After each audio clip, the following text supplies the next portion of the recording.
This is question 3, section B, from the 2012 uh, WJEC history paper. It's a practice paper that you can revise from, ready for 2013's exam.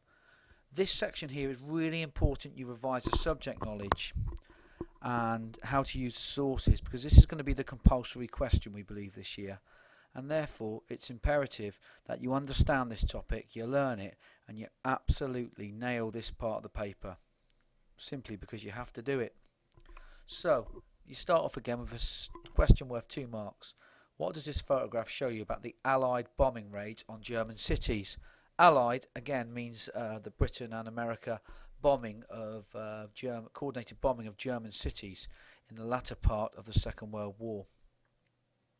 It's a photograph of the city of Hamburg after an RAF bombing raid in early 1945. So 1943, 44 and 45 there was coordinated bombing raids on big German cities.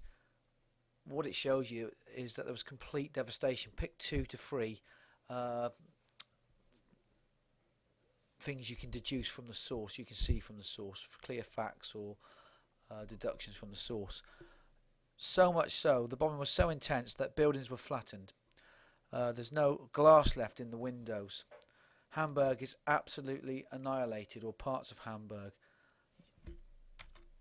You could say that it shows the effects of carpet bombing.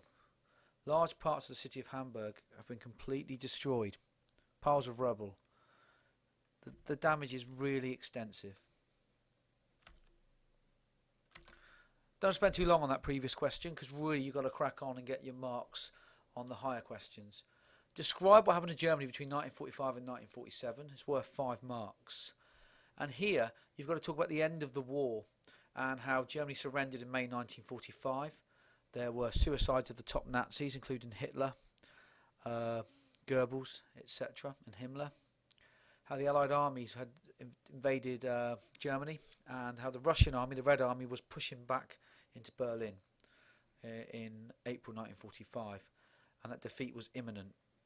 You also know that there was the 2 conferences, the Yalta Conference in the Ukraine, the Crimea, in February 1945, which was planning the downfall of Germany and planning for the future before Germany had even surrendered. So the Allies were that confident they were going to win. And also July 1945, the Potsdam Conference after the surrender of Germany, which just verified and absolutely rubber stamped what was agreed at Yalta.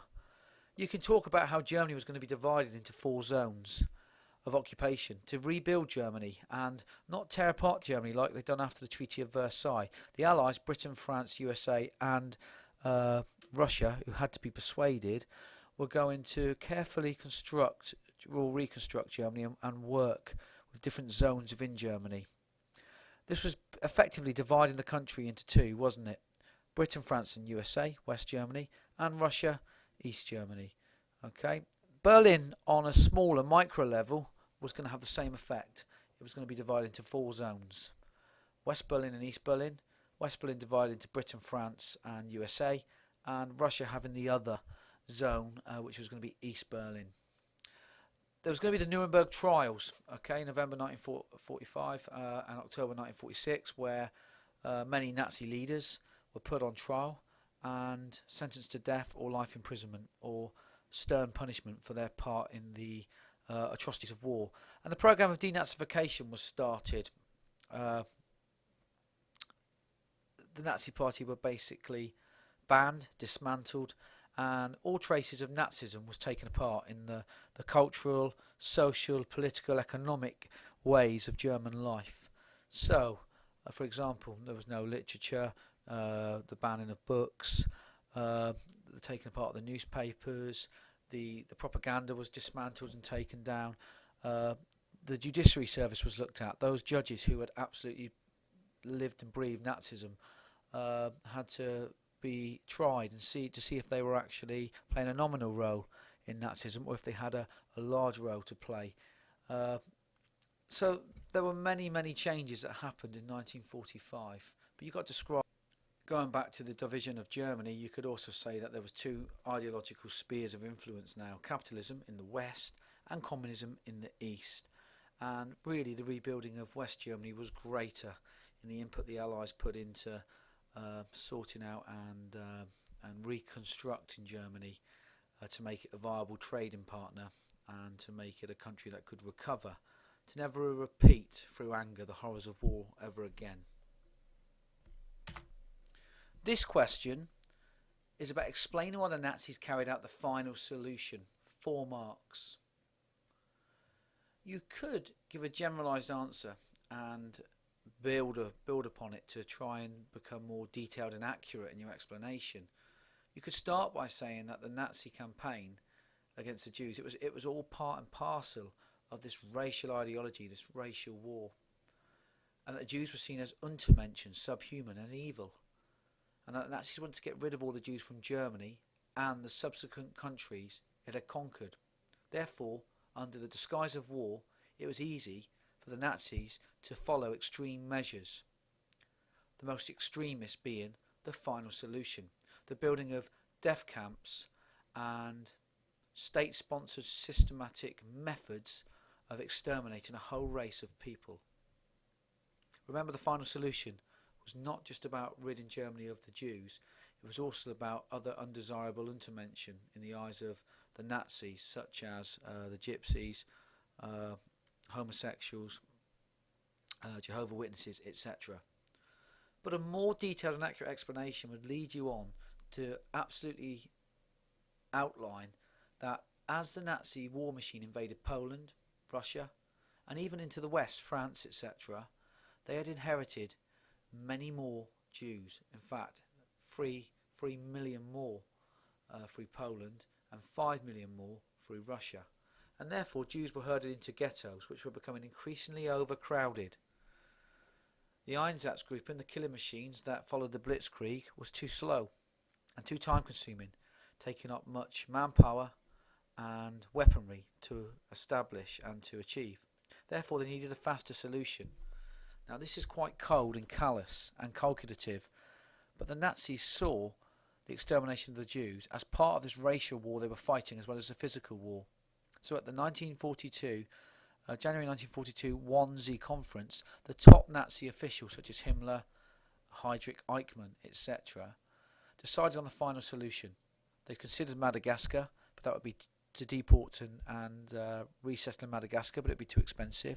So they were going to resettle into death camps and murder the Jews systematically through the use of gas chamber and other methods of murder. And they were looking for the most cheapest method to do this. Again, a very, very accurate, detailed answer is needed without the emotion, because we know this was a very horrible part of history. And if you get too drawn into the emotions and saying just how out of order and unkind and inhumane this was, you're not going to gain any more marks. You've got to absolutely explain why and how the final solution was undertaken. So it was a response to what the Nazis saw as an extreme problem. The second part is explain why there was some opposition to Nazi rule from some young people. Again, you've got to say that not everyone agreed with the Hitler Youth Movement or the German League of Maidens. Many young people and their families enjoyed it, the culture and the social activities, and felt that Hitler Youth and the German League of Maidens was fantastic. It was a brilliant opportunity. But many saw it as a sinister plot to brainwash, indoctrinate, and an effective use of propaganda, and they didn't want to be part of it. They didn't like the severity of Nazi rule, the discipline, the militaristic approach of the Hitler Youth. And they wanted to develop their own social and cultural activities, such as listen to black swing music and jazz music and blues music from America, which Hitler saw and the Nazis saw as evil and alien and inferior. They wanted to listen to British and US music, such as jazz.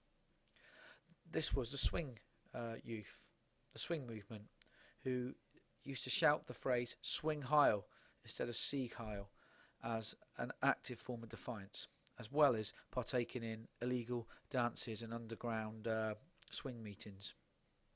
The Edelweiss pirates objected to the Nazi control of every aspect of young people's lives.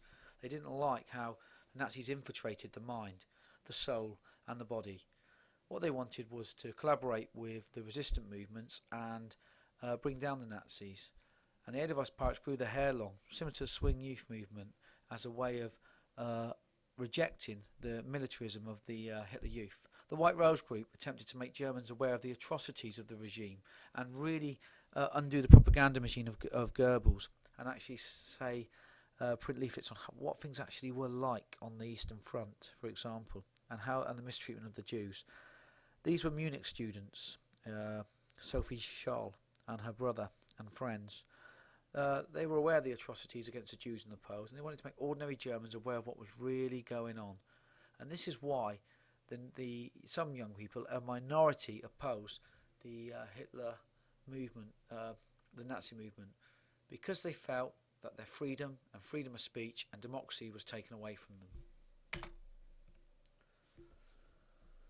The final question is, was life on the home front always hard for the German people during the war, 1939 and 45? This is a yes-no answer. It always is a yes and no answer.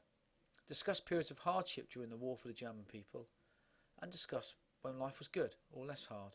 And we all know that from 1939 to 1941, Germany was untouched during the war. It was absolutely enjoying the war momentum. Cafe bars in Berlin, Munich, Hamburg, etc. were thriving. The cafe culture, the war was going well, the propaganda was glorious. The newspaper reports and the news reports were that the German war machine was glorious, was liberating other countries, and that Germany was creating Lebensraum across Europe, and that they were being welcomed into countries, etc. Germany was also untouched. There was no bombing raids. There was no few hardships. No real rationing was going on yet. Autarky wasn't brought into being yet, and the total war hadn't come into play. So between 1939 and 1941, the war was good. Many riches and raw materials were coming back into Germany to be used in Germany as part of the war machine. Life was pretty good for most Germans, especially the Germans of the Aryan race. However, from 1942 to 45 onwards, there was the carpet bombing, the coordinated bombing of German cities by the Allied forces, Britain and America. This caused total devastation and absolute loss of morale, dignity and spirit of the German people. There were food shortages. The conditions worsened for groups such as Jews and Gypsies as punishment, and their lives grew harsher in concentration camps post the Wannsee Conference of January 1942. The introduction of total war meant everyone's war effort had to be geared towards the war. There was no private industry, private enterprise. Everything was total war, and it created a mindset in Germany that you had to be working for and with the Führer and Germany, for the greater good of Germany. The bombing raids again caused considerable damage, and 25% of German homes were totally wiped out. Many people were sent to fight on the Eastern Front. The Volkssturm, the Home Guard, had to be trained. The Hitler Youth had to be trained to fight. And when the Red Army came in from the east, and the Allies, Britain and America, through the west, after June 1944 and the D-Day landings, and the Battle of Berlin in April 1945, the Red Army sweeping through, pillaging, raping and drinking the stocks of alcohol and losing control, Germany was a very destitute, horrible place to be, with many refugees returning into Germany from land that they'd taken over. Sudeten-speaking Germans, Austrian-speaking Germans, Polish-speaking Germans were coming back into the German country as refugees. There was many orphans, and it was not a pleasant country to live in, especially with the leadership of the Nazis fell apart towards the end of 1944 and the first few months of 1945. Germany, from 1942 onwards, had become a very hard place to live. So it's a yes-no answer, looking at the positives of the early years and the negatives of the latter years of the war. Thank you.